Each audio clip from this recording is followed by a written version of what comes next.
Jackson trying to escape and run for it, and he's got it and more. Lamar Jackson down the sideline. Will they give it to him? They will. Touchdown, Baltimore.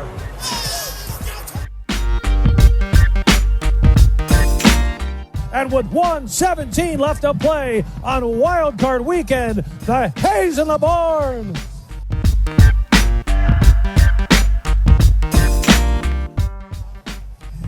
Oh my God! I wish we had a camera in here so you could see what we're doing. We're just a bunch of clowns in here. How much fun is that?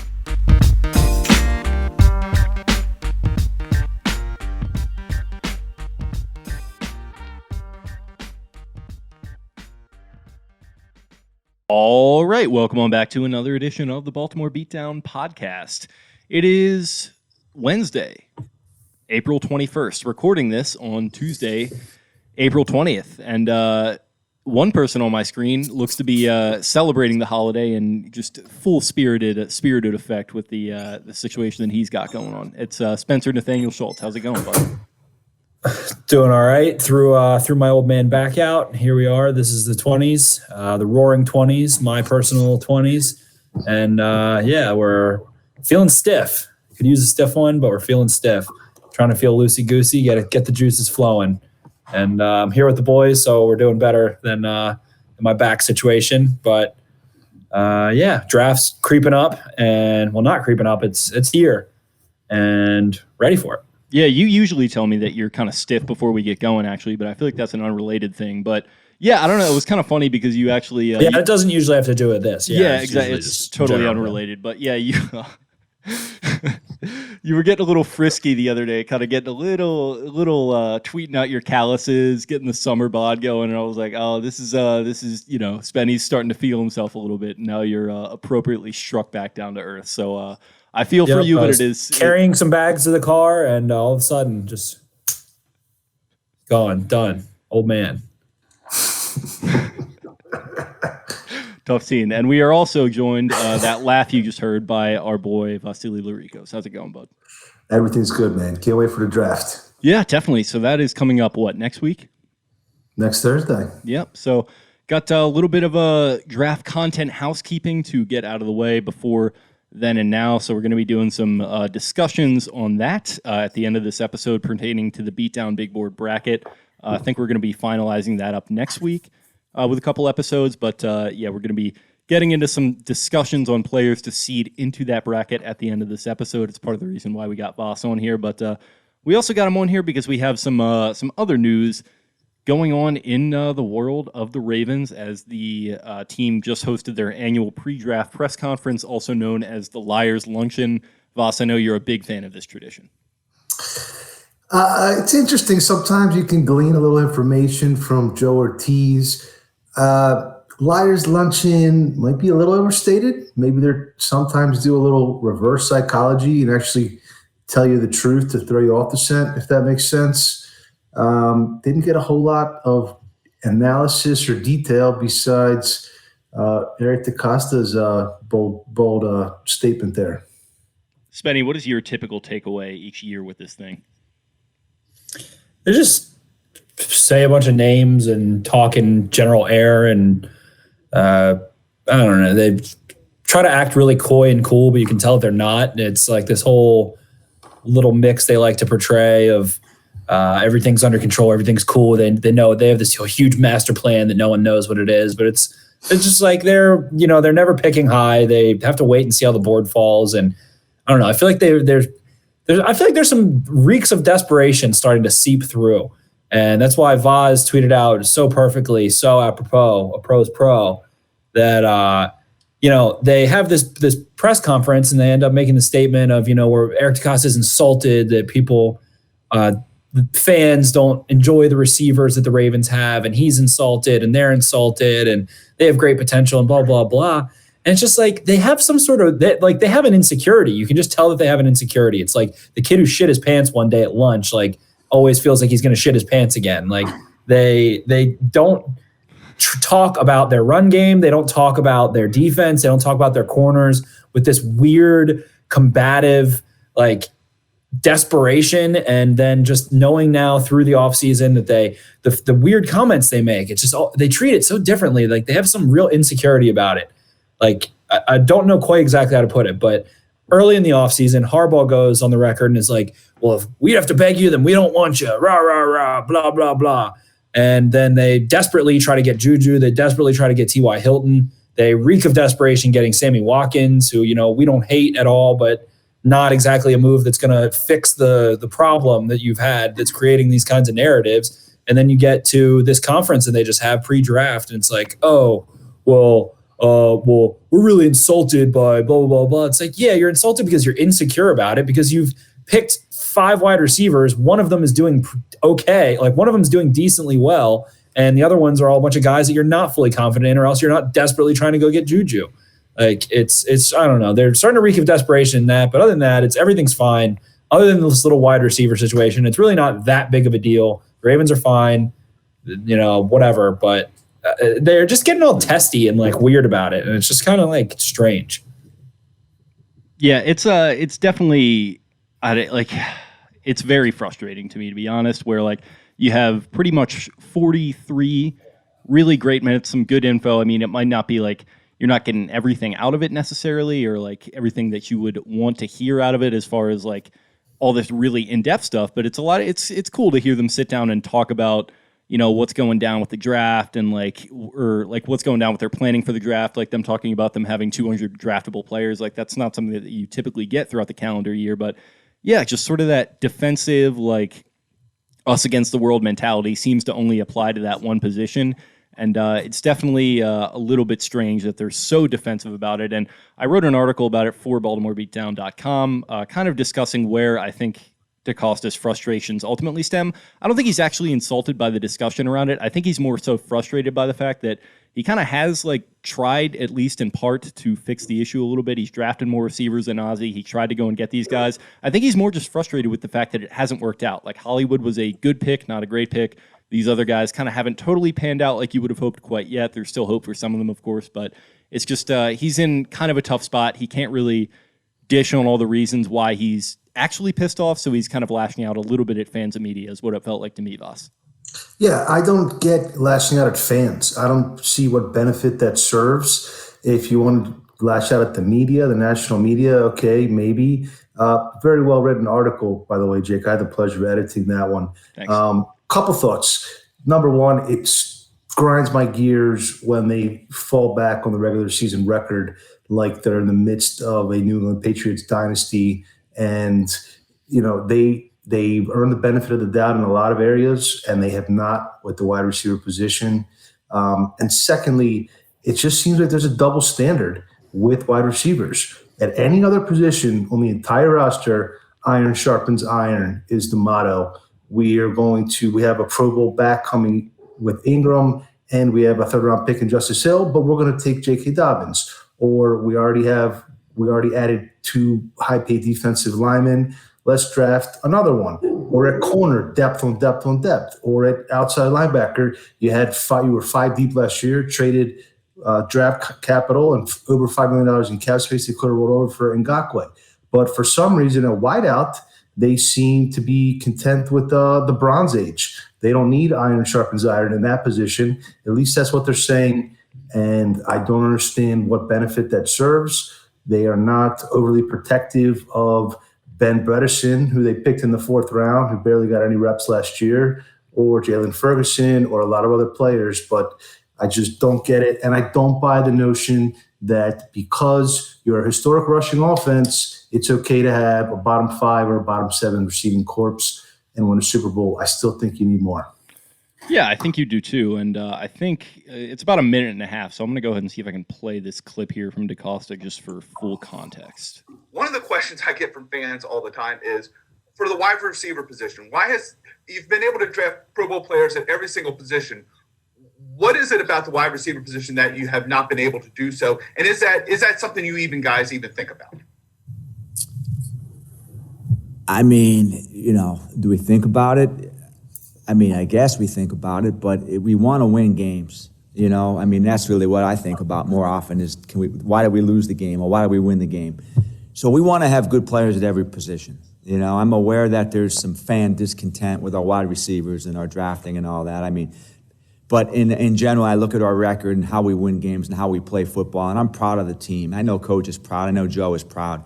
So we've got some really good young receivers. It's insulting to these guys when they hear that we don't have any receivers. It's quite insulting. I'm insulted by it, too, to be honest. So I think we've got some guys that want to show everybody what they can do. We love our team. We love our roster. We've got a lot of really good young football players who care very badly about it. So I can't answer the question about Pro Bowlers and all that. I mean, if Pro Bowlers get voted Pro Bowlers, they're Pro Bowlers. But I think we've had a lot of good receivers here over the years that have won big games for us. And I know this. I think Lamar likes our receivers. You know, I think our coaches like our receivers. I think the teammates, the guys in this team, like our receivers. And that's my answer to that question. Yeah, and I think the reason that I wanted to put that in here, just to provide context, is I think that's probably the most animated I've ever heard him in any capacity, whether it's general manager, assistant general manager, whenever he's met with the media. He seems pissed off about this. And like I said, the whole thing about the frustration, and there's some points in there that don't jive with me either, where it sounds like he's kind of conflating good and young a little bit to me, where it's like we've got a lot of good young receivers. Well, you got some young receivers. One of them's good. One of them might be good. Another one's kind of a disappointment, and another one's kind of a little bit of a flyer in the 6th round. And then some of these other, jamokes floating around right now, like Deion Kane. Like it's just it's all a little suspect to me. Why'd you have to sign Des Bryant then? Right. Why'd you have to sniff around on Juju at $12 million a year or whatever? Why'd you have to sign Sammy Watkins, who is, can help this offense in some ways, sure, but was the 12th guy, 10th guy in terms of priority free agent wide receivers? Like, it just is so obvious that they are desperate to make moves at wide receiver, but are so insulted. Like, it just doesn't make any sense. It's I don't know. You just juxtapose what you just played and what Harbaugh said after the postseason, regular season, and press conference. They're not afraid to say we want to upgrade the offensive line. They're not worried about Tyree Phillips and Patrick McQuarrie, their feelings. You know what I mean? Or any of these guys. I mean, they got 4 Ben Powers, 4 or 5 mid-round picks, guys that have all started games, competing for one spot on the offensive line right now. And I'm not saying that wide receivers are more important than offensive line necessarily, but why are they handling wide receivers? It's quite insulting. I'm insulted by it too, to be honest. It's quite insulting. I'm insulted by it. I offered an article. Look, I'm insulted. I'm insulted that you're even asking, okay? It's quite insulting. I'm insulted by it too, to be honest. I got a soundboard. I've been trying to figure out how to make it work for the past 10 minutes, and it's fine. I finally figured it out. So you crushed it. Oh, thank you. Thank you. That's not the only one I've got either. I did a little study, I guess a couple weeks back, kind of what we were talking about this time last year or after the draft. There's a difference between 2nd-round wide receivers and 3rd-round wide receivers, especially as far as early returns. Something like 80-some% of first-round wide receivers eclipse, 5 touchdowns or 800 yards benchmark. 3rd-round wide receivers really don't. And I don't think you can stand on the hill and say we took 2 wide receivers at the very bottom of the 3rd round, the 17th and the 15th wide receiver off the board, and now the problem's solved. So I hope this is all just a big smokescreen, and it is tough. I did a mock. I filled in for Jake Vogel on a mock the other day against 2 other teams, and the best wide receiver on the board at 58 was Tylan Wallace, who I would prefer in the 3rd round. But at some point, I think you need to continue investing, continue swing and swing high. You don't want to. It's like a baseball analogy. You keep swinging. If it's an 0-2 count and you start swinging, it balls off the plate. That's what happens if you wait till the 3rd round, the 4th round, the 5th round for a wide receiver. Yeah, definitely, and it is kind of weird where there is kind of this double standard with the position, and there was plenty of other discussion going on around OL specifically, offensive line. With it came out, I think, before the press conference that Alejandro Villanueva was set to visit with the Ravens. I think that was set for tomorrow, but it's actually going to be pushed to Thursday. So the former Steelers standout tackle, he hasn't played as well recently, which is why he's a free agent now. But Ravens may be looking to bring him in to ostensibly replace DJ Fluker, I guess, who signed with the Miami Dolphins. But there was also some kind of a little bit of scuttlebutt about how it could also be to replace Orlando Brown Jr., who obviously hasn't requested a trade. been in the news for that reason for pretty much the entire offseason for the Ravens.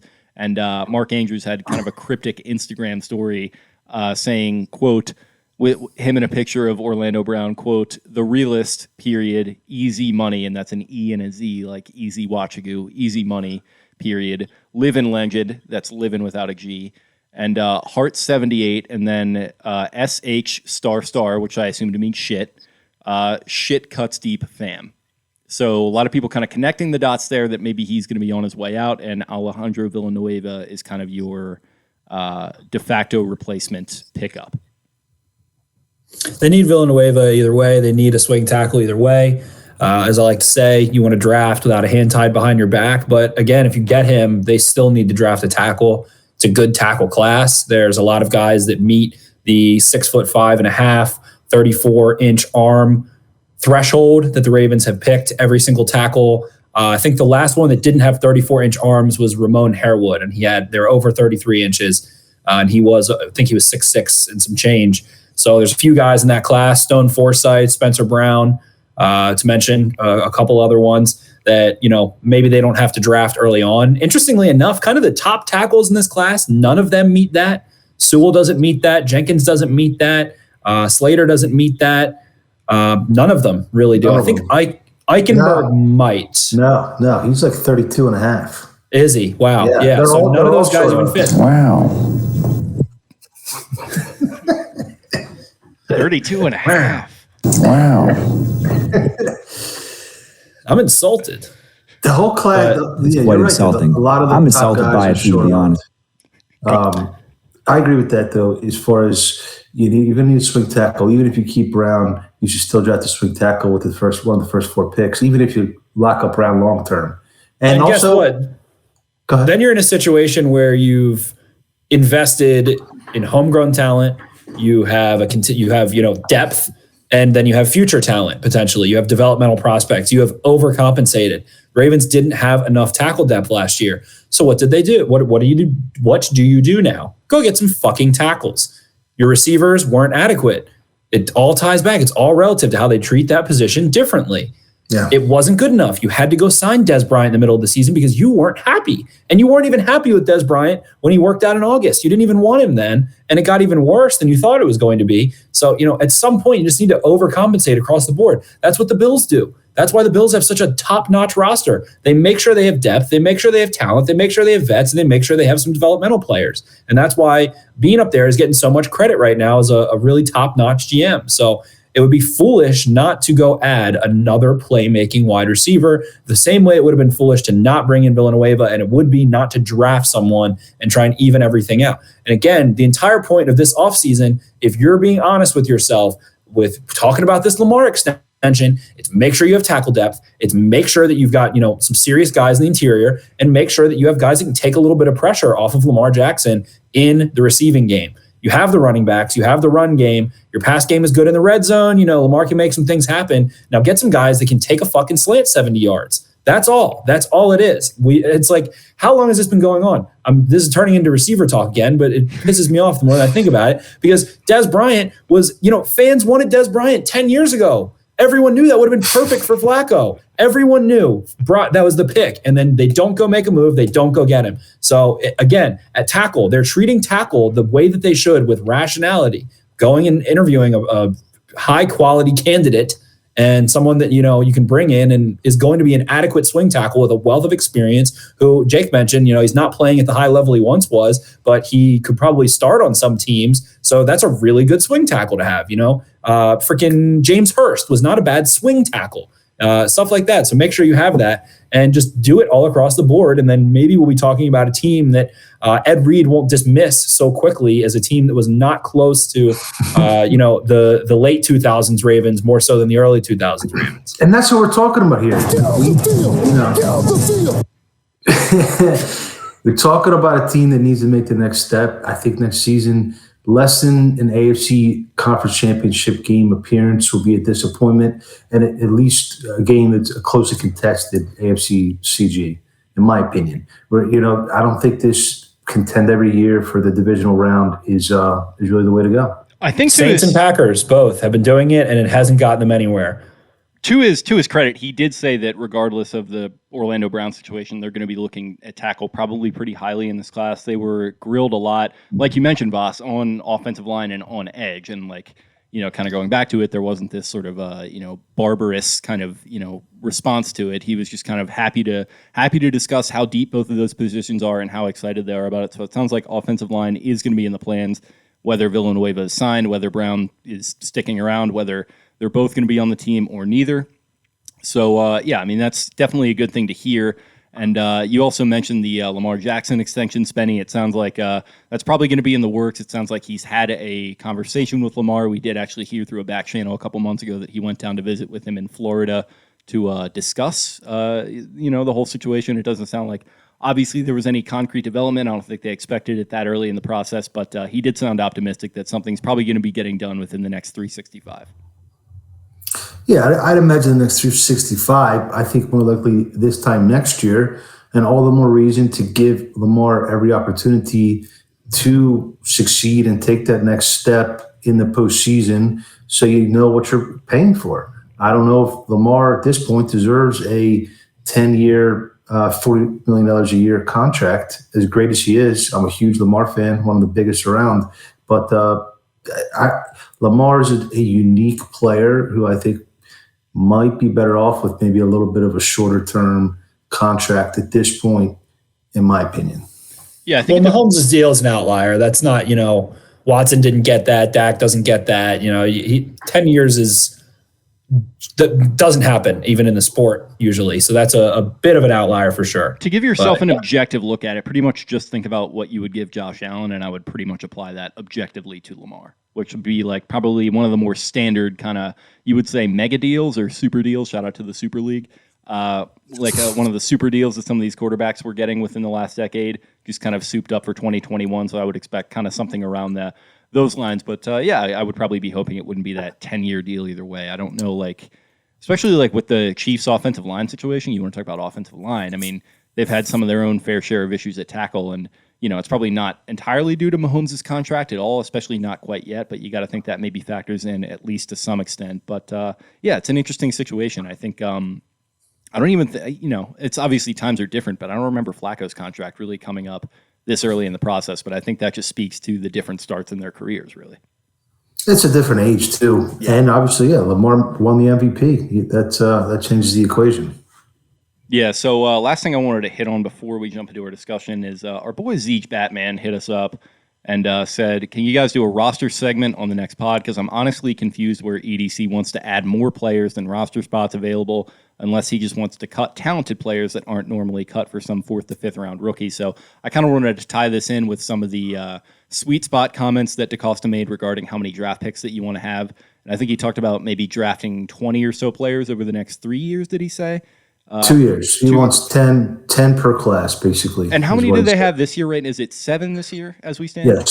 7. Yes. So he talked about maybe jumping back in the first round, and obviously that's kind of a ongoing moot discussion at any time because the phone is always ringing, guys are always considering offers. But where do you guys stand on kind of that whole? What do you think the sweet spot is going into this season for draft picks?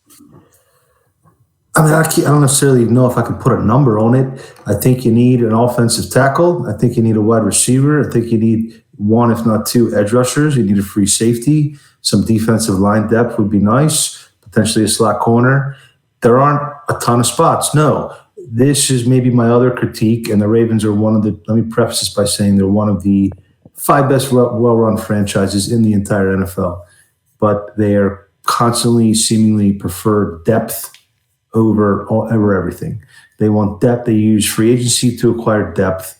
They use a draft to acquire depth. They use a comp picks to acquire depth. They use everything's just all about depth. And I think sometimes you're better served maybe sacrificing a little bit of depth to have another impact player or two, especially when they are so good at finding undrafted free agents. It's tough in this class because there's only a little over 600 eligible players to be drafted.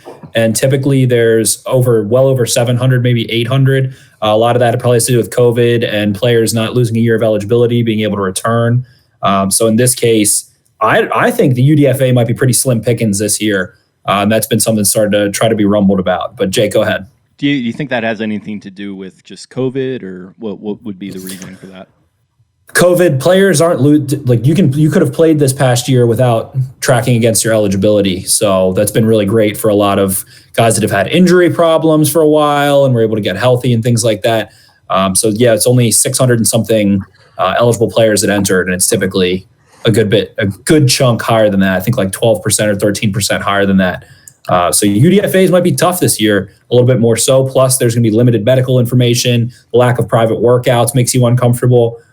That's why I agree with Voz. It is a little strange this year. I personally think the depth is one of the most underrated aspects of having a football team at any level.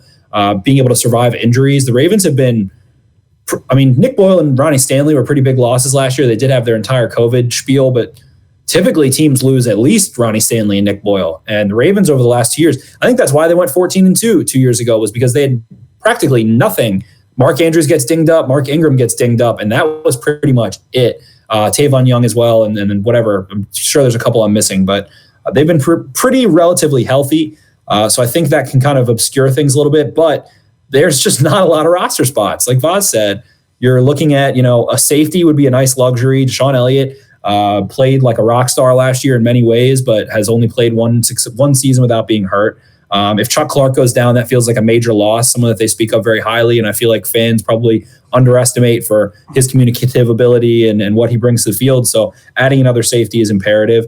At cornerback, they have too many already. They already have too many corners. Devontae Harris is someone that it feels like has some promise to him, and it's going to be him and Amon Marshall-Lewis fighting for a roster spot already. So there's a lot of places. They brought back Justin Ellis. I'd like to see someone replace Justin Ellis, but that's going to be a fight. They valued him. They brought him in, and they're going to have to, pay money. Well, they are paying him money, and they're going to have to cut that money and have dead cap as a result of that. And that doesn't seem wise. And like the interior offensive line, they have so many guys. Like it's really just a couple spots. Edge, who it feels like Justin Houston is going to come in, and if not, then they're going to get someone else as a veteran. So maybe adding one edge. They don't even always carry 5 edges. Last year, I think that was rare. They also have Aaron Adoye, who I think played like 100 snaps last year. So he's going to be fighting for spots. It feels like there's going to be a fight everywhere across this entire roster if you bring in 7 guys, let alone 10. So it's except wide receiver.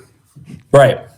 Here's a guy who played like a rock star. But it feels like 7. It feels to me like 7 is the number exactly. And like what I want to see happen maybe is you either trade up in round 1 or round 2, and then maybe you trade back in like the other one, kind of like alternating. So that way you wind up with 7, but you also have the chance to kind of move up and get an impact player or 2 impact players, whatever it's going to be on those first 2 days. Because it feels like you need impact players this year, and you also don't have that many roster spots like you mentioned. And then maybe next year is going to be the year where you do the 13 draft picks, like restock the roster a la 2016, 2018. What do you think about 7 just kind of sticking pat with that number? It sounds reasonable to me. I think the goal really is day 2 picks are great. The more day 2 picks you have, that's where the value really is across the board. Trade back in round 1, trade up in round 4. I think 7 sounds about right. They'll probably stash a couple guys on IR, and if they bring in somebody that pushes Broderick Washington or James Prochet or any of these kind of fringe recent late rounders, and they push them off the roster, then that's fine too. Or maybe they could have a little bit of trade value. They could flip one of these offensive linemen for a 6th-round pick next year, something like that. But 7 seems reasonable to me. They just love the depth. They want, like you said, they signed the Ellis. They have Anthony Levine and Jordan Richards, and they just want special teams depth guys. And if you add all that money up together, it's like 5 guys for $1 million each. Okay, well then instead of signing Sammy Watkins for $5 million, you have 10. You can sign a $10 million wide receiver. Once in a while, I think it's something to consider. It's quite insulting. I'm insulted by it too, to be honest. But okay. So I think we've definitely had our fun breaking down the Liars Luncheon. It's always a good. Good little time of year for me. I think I enjoy tuning into it, even if it is kind of BS. We got some really good stuff from Jerry Coleman, kind of hijacking the press conference for anyone that listened, talking about his reaction to the COVID vaccine and parking at the stadium and all sorts of nonsense. It's really good stuff from our guy Jerry. But if you guys got anything further on it, or you want to move on? Let's go. Move on. Cool. So going into next week, we are going to be finalizing the draft portion of the offseason, as we've been doing. The Beatdown Big Boards, we're going to be kind of wrapping that up as the draft rolls around. And basically the idea for that was to pick the perfect prospect for the Ravens at their top pick. And so we went through position group by position group for positions of need that we felt. So with Edge, we did our first episode on Edge, and we wound up with Jalen Phillips and Azeez Ojulari as the two perfect prospects that people liked out of 4 that they could vote on. And then on down the line at tight end, you had Pat Freiermuth and Brevin Jordan. At offensive line, you had Creed Humphrey and Landon Dickerson. Safeties were Trevon Moehrig and Richie Grant. Defensive linemen were Christian Barmore and Aleem McNeil. And wide receivers were Rashad Bateman and Terrace Marshall. And now, in the spirit of kind of wrapping things up, we currently have 12 prospects. We're going to add 4 more so that we can have 16 on each side. And basically, we figured we'd just hop in here and kind of do a roundtable discussion on guys that we can like it, or guys that we like at pretty much positions across the board that we can seed into here to get into the tournament and maybe get voted on to be that perfect prospect. So we've already kind of listed all the names. Who's standing out to you guys out of those names so far? As guys that you think are maybe favorites heading into this thing? Definitely Rashad Bateman. Everybody loves that fit. I love Rashad Bateman. I feel like everybody's pretty confident in that. I would definitely put my money on him. If odds were even, I would be putting my money on Rashad Bateman to take that one. A lot of people like Terrace Marshall as well. I'm sure Jalen Phillips is someone who, for all intents and purposes, if he's got the green light medically, probably the Ravens won't even touch with that 27th pick anyway.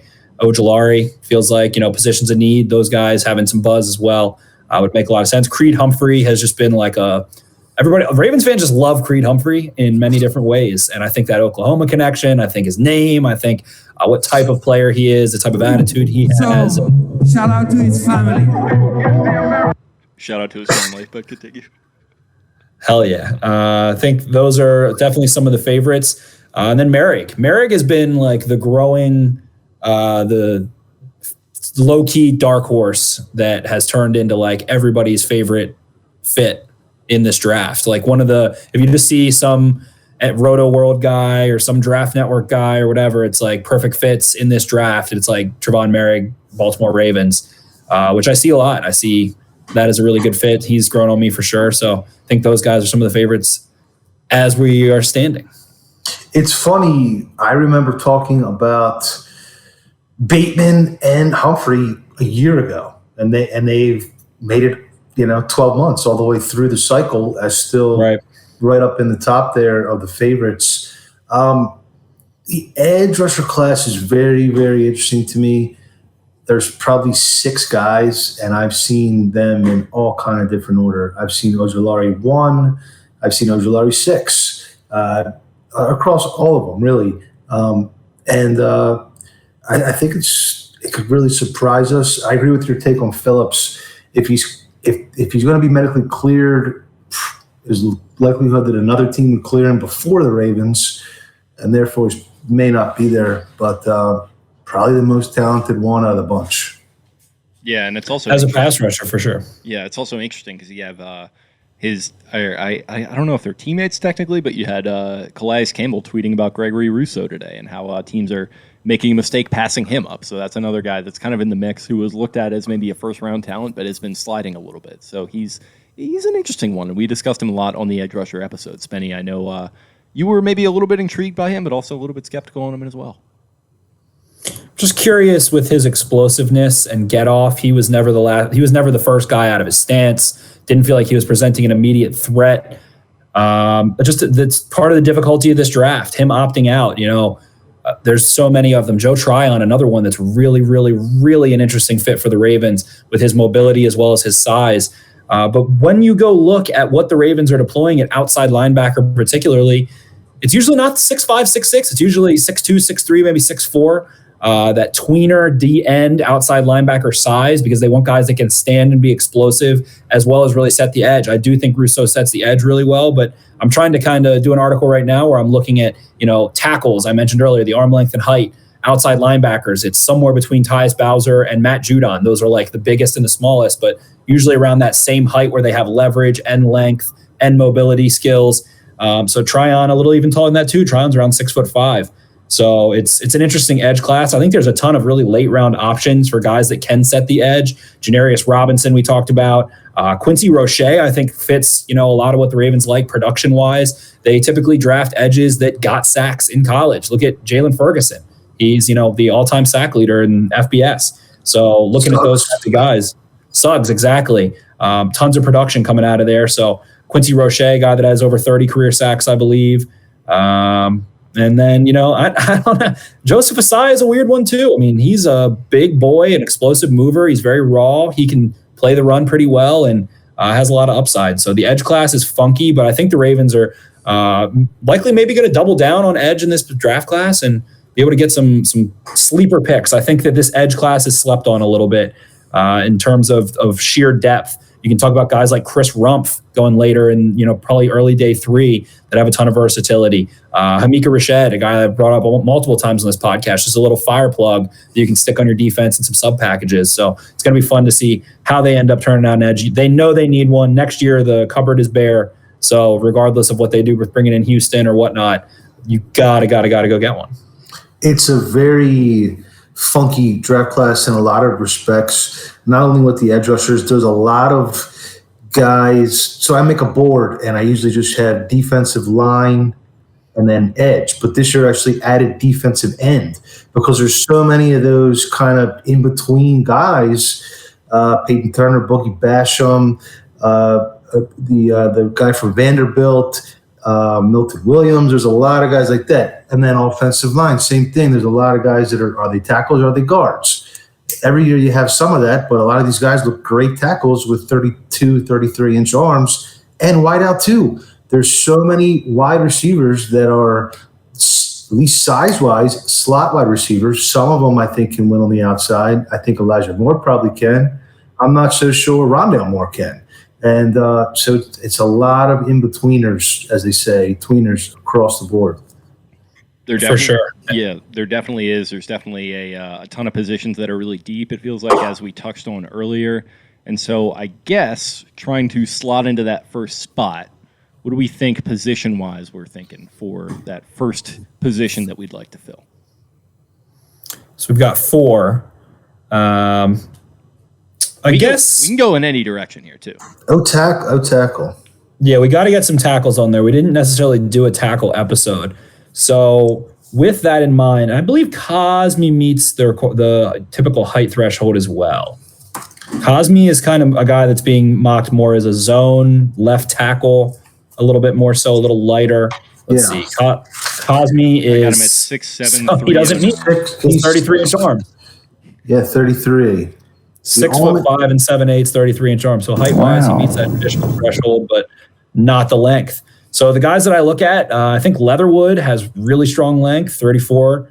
He's not quite the typical height, so I think Leatherwood's an interesting one to talk about. That a lot of people, are having those discussions about moving to guard. The other ones that stick out are Stone Forsythe out of Florida, who is a prodigious 6'8" with 34 and 3/8" arms. Had a really good RAS. He is interesting because he comes from a very pass-happy Florida offense, a lot of 5 wide, 4 wide spread stuff, really strong in pass protection, not a great run blocker, but I feel like that kind of marries with this Ravens offense well, where you can kind of mask the inability to be a super effective run blocker with being strong in pass protection. I think you can get away and learn quickly in this offense.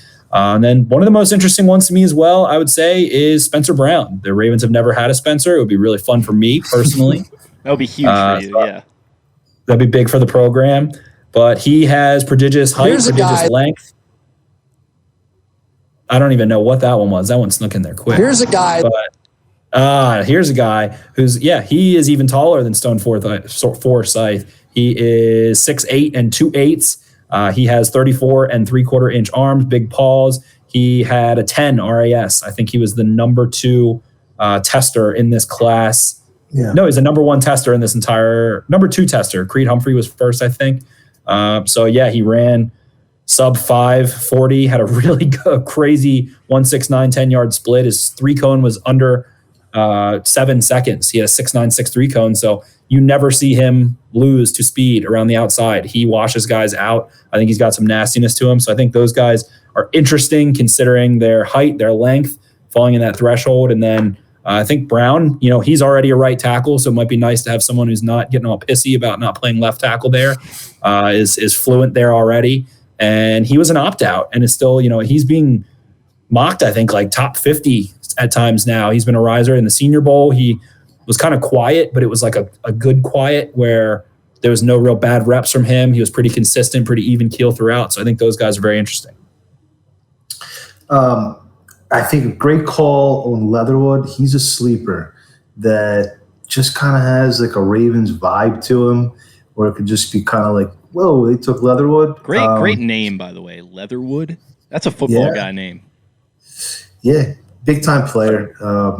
I think for this, I might like some tackle guard versatility. You mentioned there. I feel like for a guy, if you're going to be drafting him behind one of these tackles, that might be a key. What do you guys think?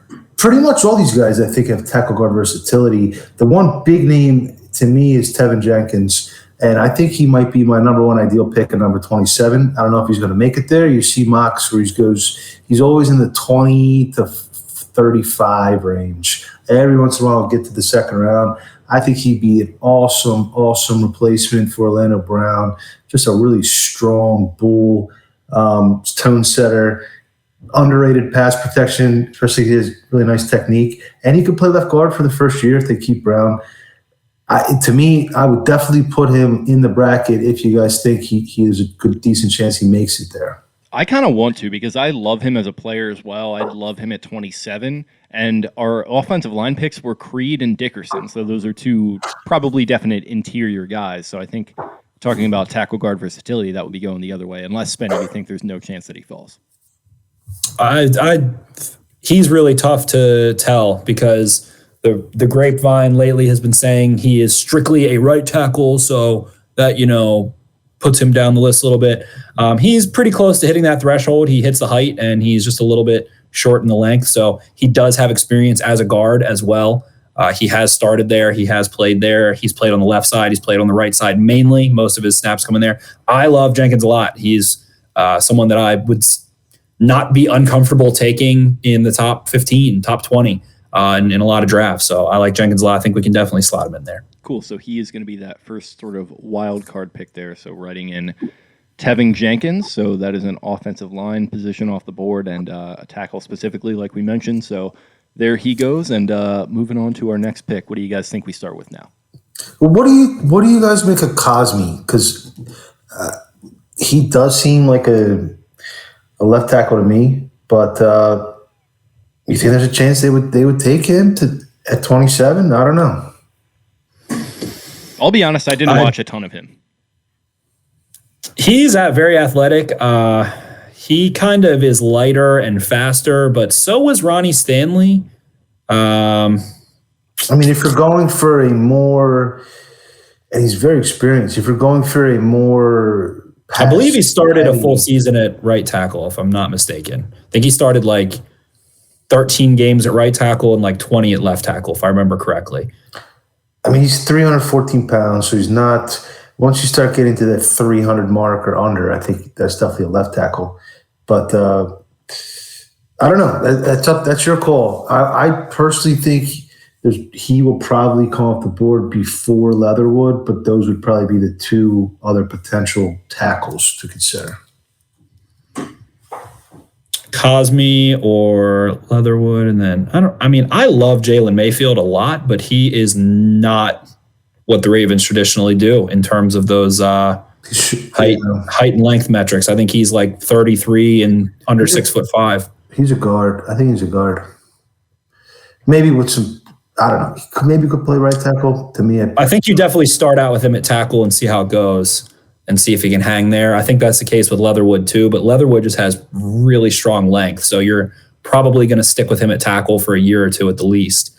I don't really see Cosme being the guy, to be honest. I think he's a zone heavy left tackle, tall, moves well. I don't see him being what they like. Usually the Ravens right tackles are freaking hammers. Right. They're usually big boys. So I think I would maybe Leatherwood's better at right tackle, man. Maybe that suits him a little better. I think he's only played on the left side, but He is an outstanding run blocker. I think he fits in that man gap scheme really, really, really well. I think Leatherwood, I feel like the Ravens would like Leatherwood more than any other team would. Yeah. They ostensibly chose Orlando Brown Jr. over Connor Williams, if I remember correctly, which is kind of like that size discussion that you're talking about. Right. That thickness and length versus kind of the tall, lean, mobile dude. And DeCosta straight up said at one point, I think in the last round of whatever interviews they do, pressers they do, he was like, if a guy's under 300 pounds, he's probably not going to be on our board. But if he doesn't play like that at all, then we'll consider him. It's quite insulting. So I see I'm Cosme insulted being by it too, to be honest. I see Cosme being maybe a Chargers fit, a Vikings fit, a fit on a team that's a little more zone heavy and Chiefs. Yeah. Chiefs. Yeah. All right. Well, put Leatherwood in the maybe column. I don't know, but I think there's a chance. Stranger things have happened. Jenkins, Leatherwood. Okay. The only other tackle that I can think of that I actually am surprised to find out meets the height and length requirements is Dylan Raidens, who was kick ass at the Senior Bowl. Heard some very mixed reviews from people who know a little bit more than me in terms of the offensive line play, but Raidens, I think, is just under 6'6". No, he's 6'5" and 6'8" with 34-inch arms, tested super well, 9.28 RAS, very agile, and I don't know, he shut shit down at the Senior Bowl, to be honest. He stalled out bull rushes pretty quickly. But I just, I don't know. This is a tough call. I think we should definitely put another tackle and then two real wild cards. So I think Leatherwood, I guess. Yeah, I wrote down Leatherwood, so if you guys are good with that, let's roll with it. Yeah. Let's do it. Cool. So we got Tevin Jenkins, Alex Leatherwood as our first two, and then you were talking about getting a little crazy with it for the last two. You got any positions or players in mind? We didn't talk about Jeremiah Owusu-Koramoah. I think I might be on freezing cold takes with him. I don't see it. I don't see him being able to be an actual linebacker at all. I don't think he is someone who's going to quickly fit in this Ravens defense. He doesn't have deep safety ability. And I think he's a slot. I think he's just kind of like a nickel backer that you don't want beating blocks. You want him chasing and playing in a dime defense and things like that. I think he's a little bit limited in terms of role. I like him on a team like maybe the Cardinals or something that likes to play super heavy dime. They just took, what's his name out of Clemson last year? Same guy. Tanner Muse. No. The first round pick. Isaiah Simmons. Yeah. That's it. Right.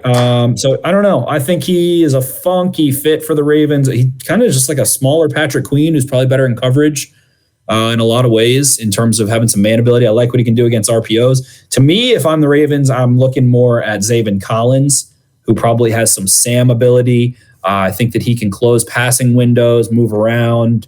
I think he's really strong in zone coverage. I think he's gotten mocked there quite a bit. I think he's the type. He kind of reminds me of Malik Harrison in some ways in terms of profile, but probably a better mover in space a little bit more.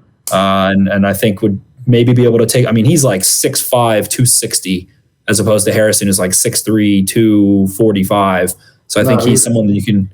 Yeah, I think he's someone you can put on the old front and start toying around with. But to me, he's kind of a Mike. He would be a weird pick that I think could pan out really well in like 3 years for the Ravens. Yeah, Wikipedia's got him at 6'4", 260, and I saw Clausen tweeting about him a little bit today. I think he said the same thing.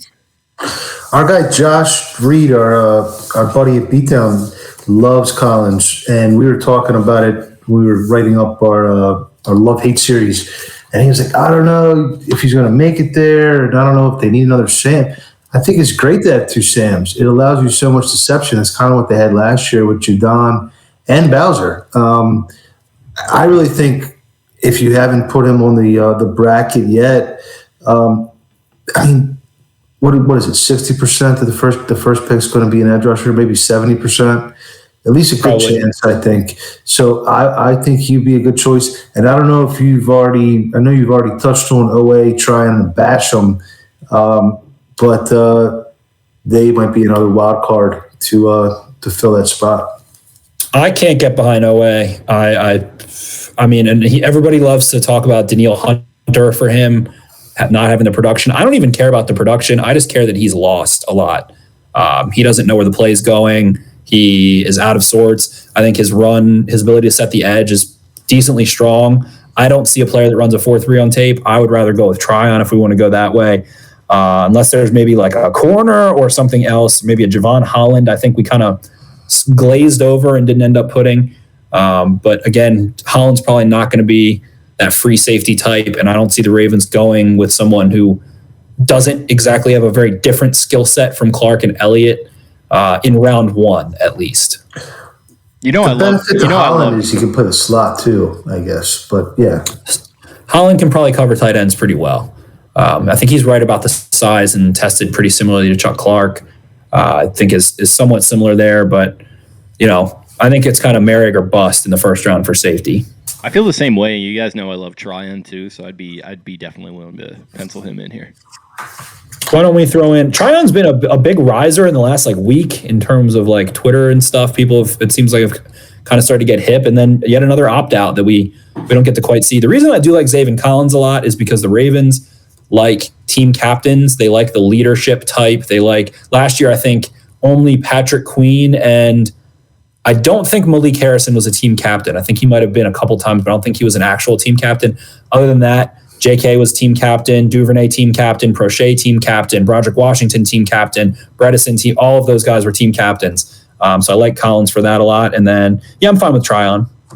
Do you think they're going to downgrade players that opted out just because they don't love football as much as John Harbaugh wants them to? I could honestly see it. I think I could see it. I think it's not that they downgrade them. I think it's just they respect players who didn't opt out more. It's for sure that there's going to be some. I think DaCosta probably doesn't care, but Harbs, he's in the room with them, and they're going to be in person this year. That's another thing they touched on. So I think Harbs is probably going to want his guys who played. Again, not anything against the guys who didn't, but I don't know. Practically, it's probably good to have recent tape on guys too. To be fair. Yeah, sure. And private workouts. Yeah. Boogie Basham in the first round. Do you think Boogie goes in the first or no? I don't.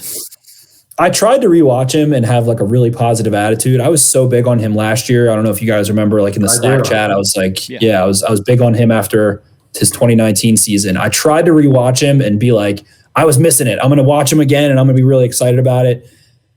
And I was a little more excited. And I think he's maybe I think he is a second round player, but I think for me, people have different things, and John Leonard, who's worked for Pewter Report and the Draft Network, he's if you have more than 15 first-round grades, you're a moron. But to me, a first-round grade is someone who I am putting on a defense, especially defensively. They are starting, and they need to be able to play a full seasons of snap counts immediately. I'm not quite comfortable with Boogie yet. I think he does need some development in that aspect. The thing he does that really pisses me off, he is big and strong and fast and physical, but he just wants to swim guys. He just wants to beat guys quickly. He gets guys on their heels and he never converts speed to power. So rarely he could jolt guys back into the pocket, and he always tries to go around them. He always tries to swim over them, and it irritates me to no end. I see him being a higher upside Pernell McPhee down the road, maybe someone who could have more juice as a pass rusher, a little bit more so, but I just think there's a lot of work there for now. Yeah, and Pernell McPhee, a fifth-round pick, and kind of the same thing that I could see a little bit with Boogie is just sort of a ball of physicality and needs some refinement. So I feel like that's probably, especially in a year like this, maybe not going to go first round. Right. It's tough, though. I wouldn't hate it, and I see it. I see the potential, and maybe, going to a crappier team where you can get a guy a bunch of snaps and they can develop that way would make sense. In the second round, I would absolutely love him. I think that'd be fantastic value, but I don't know. I really the Collins thing is really, the more I'm thinking about it, the versatility is depth that way, that if a Malik Harrison is unable to play some snaps, or if you need some snaps at edge at some point, Collins being able to go down there and probably stack and shed well to a degree with his length and his high IQ. Definitely a very high IQ player. So that one's growing on me the more I'm thinking about it, for sure. But yeah, what do we think? Trion? Go ahead, boss. No, go ahead, boss. I think both those guys make sense. I mean, I'm looking through here, and you got Uzurike, who's a 3-tech. I don't see another 3-tech. I mean, they just don't need very much. You just need four or five very targeted skill sets, and I think with this bracket, you already have it covered. I really can't see him taking a corner in the first unless Horn somehow falls. I don't think that's right.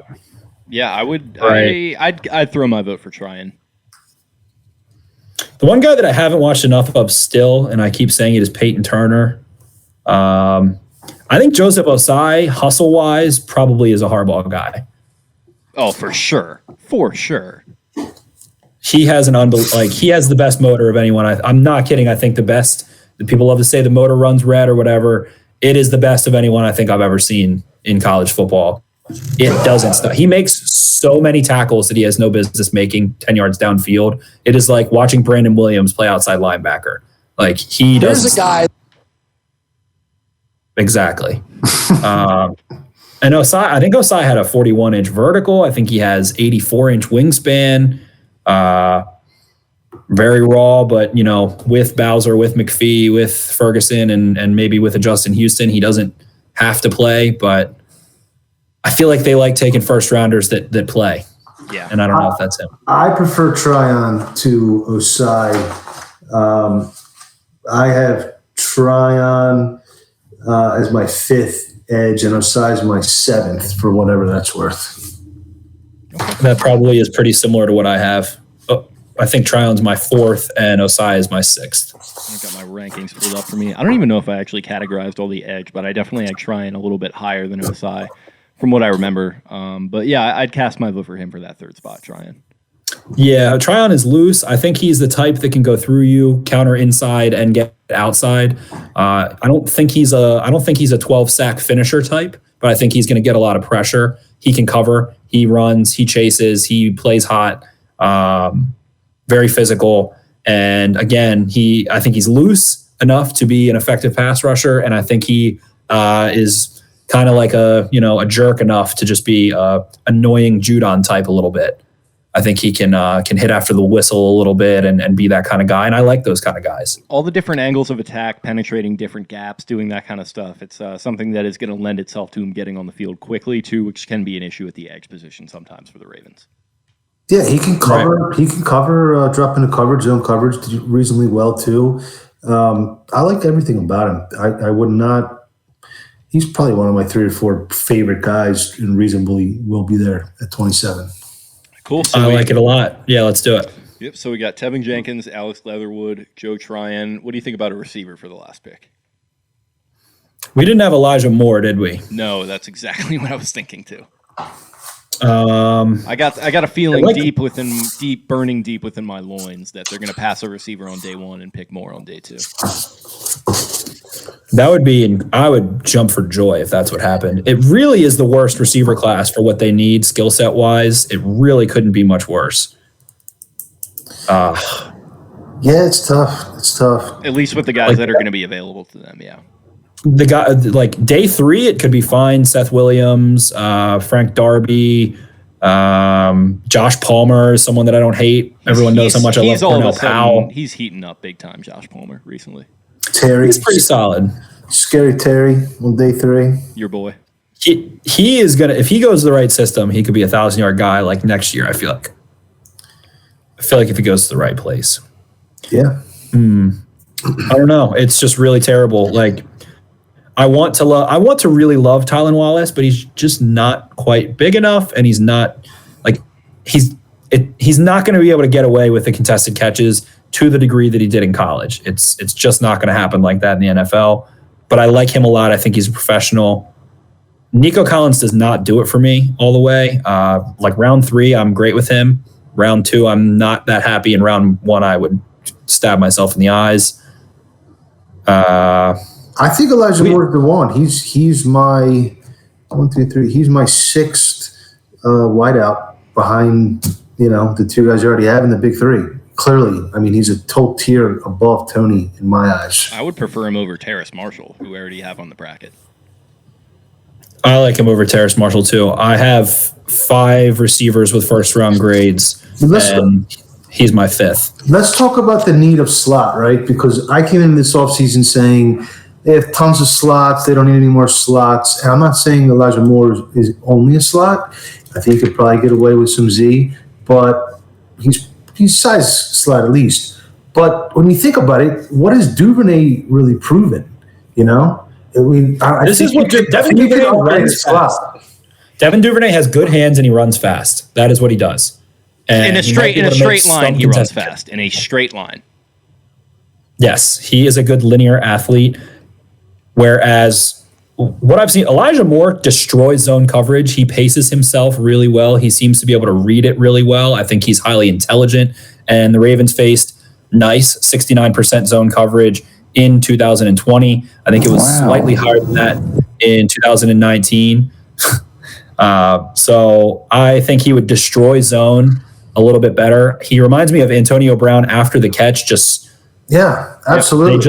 They just look the same. I don't think I'm saying that he's going to be someone who, has a Hall of Fame resume on the football field, but he has that kind of really quick frequency and kind of gets in and out and sets guys up quickly. Creative shit with the ball in his hands too. Like when Antonio Brown would make a catch and then he would like turn all the way around and like do all this weird like ballerina type stuff. It's kind of like you see similar stuff. Yes, and you throw him the ball, he catches it. He gets rocked. He's gotten like knocked out and keeps the ball. I can't remember. I just watched it today. Who was I watching? It was Ole Miss and Arkansas, I believe. It was Arkansas safety straight up knocked him out on the field, and he just had the ball like it was stuck. He was literally knocked out and had 5 points of contact still with the football. So I think he's a badass. I like him a lot. And I definitely when we did the receiver episode, I was saying I wanted to put him on that list. And so, yeah, I'm fine with that. Sammy Watkins, Hollywood Brown, and Elijah Moore. That's a nice little trio there. Yeah, and the whole slot thing. One of them's going to get hurt. Someone's going to get hurt. Like, they're not all going to be healthy. So it's like, are you sure Devin Duvernay is going to play 16 games? Are you sure, like, of all these things? I would like Elijah Moore a lot. But again, it's just, I think, honestly, in terms of toughness over the middle of the field, he fit. That's what they need. They need toughness over the middle of the field where you can throw the ball, it's going to get caught, and it's not going to get picked. The whole slot thing, too, is like, for me, I think I said this recently, it's like, why not just get good receivers? Like, why, like, especially at this point, beggars can't really afford to be choosers, and he's a good receiver to me. Lamar also likes throwing over the middle of the field, so. I mean, he ran a freaking 4.34. He is faster than Duvernay. Yeah. Timed, at least. Duvernay was like a track star. But Duvernay, the thing about Duvernay, actually, that I don't even like to admit sometimes because it ruins my argument a little bit at times, but he played, I think, 192 snaps in the slot and like 170 out wide.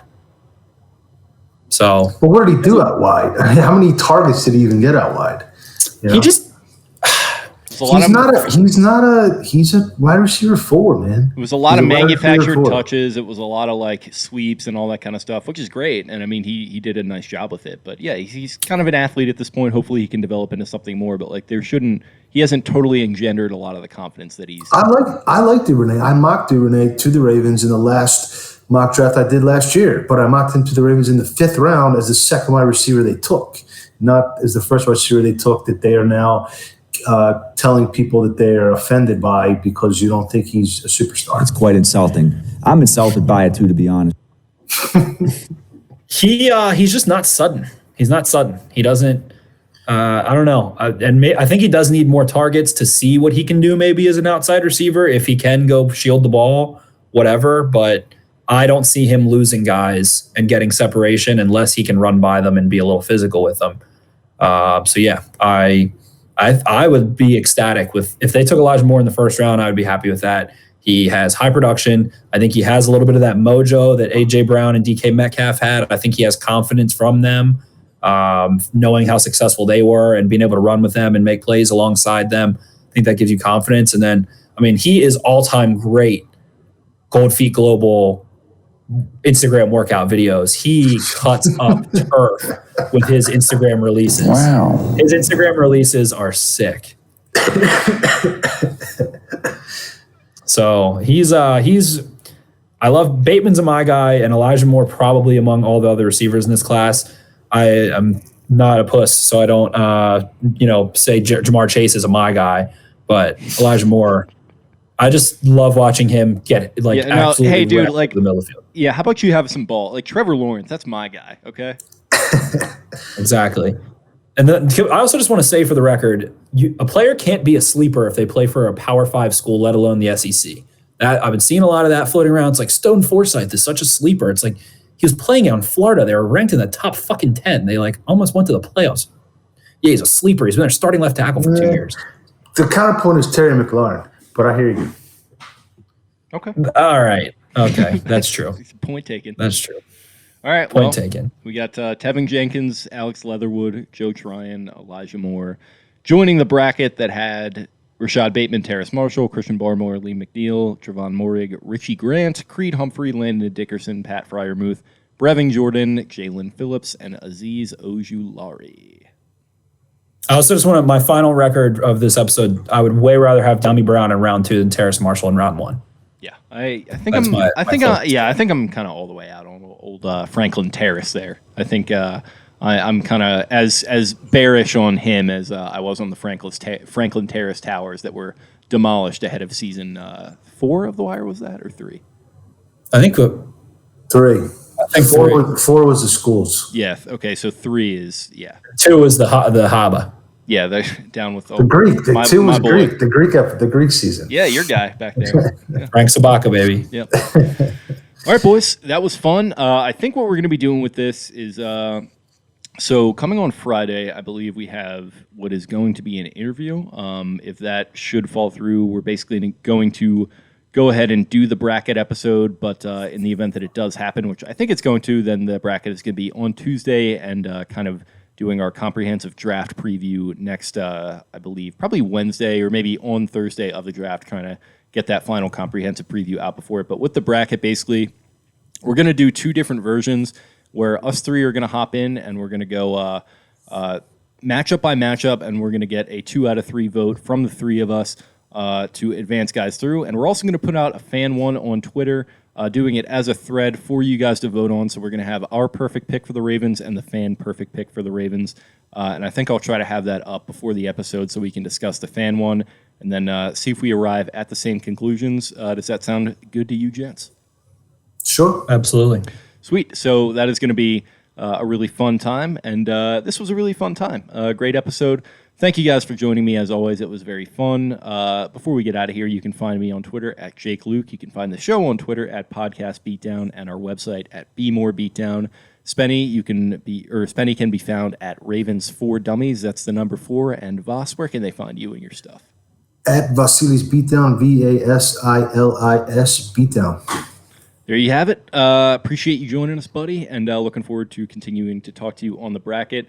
As far as for everyone listening, if you are listening on iTunes, go ahead and leave us a nice rating and review. Really helps get our numbers up. And if you're watching this on YouTube, leave us a little like and subscribe, trying to get the YouTube numbers pumped up as well. But in the meantime, we're full steam ahead towards the draft. Thank you guys for tuning into this one, and hope you stay tuned as we continue sort of landing this plane here and furthering into the offseason here. But till next time, we will talk to you. See ya. Arrivederci.